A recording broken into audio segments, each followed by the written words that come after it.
What's different though about the Mastery Coding students is that since all of their curriculum is online and Unity kind of needs a computer to run,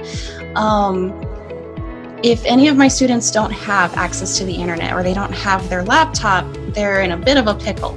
So all of the students I've been able to get in touch with who've responded back to me, they've told me that they do have their laptop, they do have internet at home, so they're able to continue with the curriculum. Basically, the students, they can work on it whenever they want, throughout the day or the night. And then if they need help, they can reach out to us from 8 to 4. But other than that, there's nothing really, specifically structured. They purchased hotspots so that they could issue to students who don't have internet right now, just to make sure that as many students as possible can participate. Well, they're a lot more independent than my other classes because they're juniors. 2 of them are seniors, so they don't need as much help. It's more like if they can't figure something out on their own, that's when they reach out to me. But at the same time, I miss interacting with them. I miss talking to them.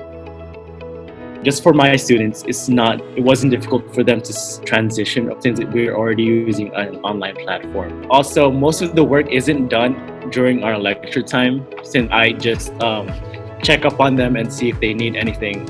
I actually focus on looking at their code, as opposed to in class, I'm looking at someone's code and someone's calling me for help. I can look at it in a few minutes or a few hours, because I do want to keep checking on them, see how they're, not just in the academics, but also how they're doing at home, how they're coping with everything.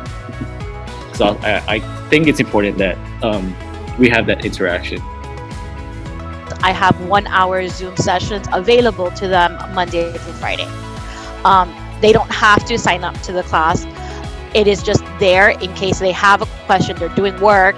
I have had some kids reach out that they needed assistance with some of the coding programs that I have been assigning. I noticed that I have to break things up a little bit more for them to be able to fully grasp what to do, just because now they find themselves on their own versus they were be able, to kind of hash it out with a partner and kind of have their own aha moments together. Now they kind of need me to kind of push them or guide them a little bit more. The only reason why we're not done with the whole VRCF program is because I was doing it in tandem with PLTW. I decided for this distance learning that I was just going to focus on VRCF just because everything is web-based. I didn't need for them to actually have an app to try to emulate the app to try to do everything. So it's helped that we had this available from you guys that has been able to allow us to continue teaching remotely. So thank you guys also for providing all of this resources and materials.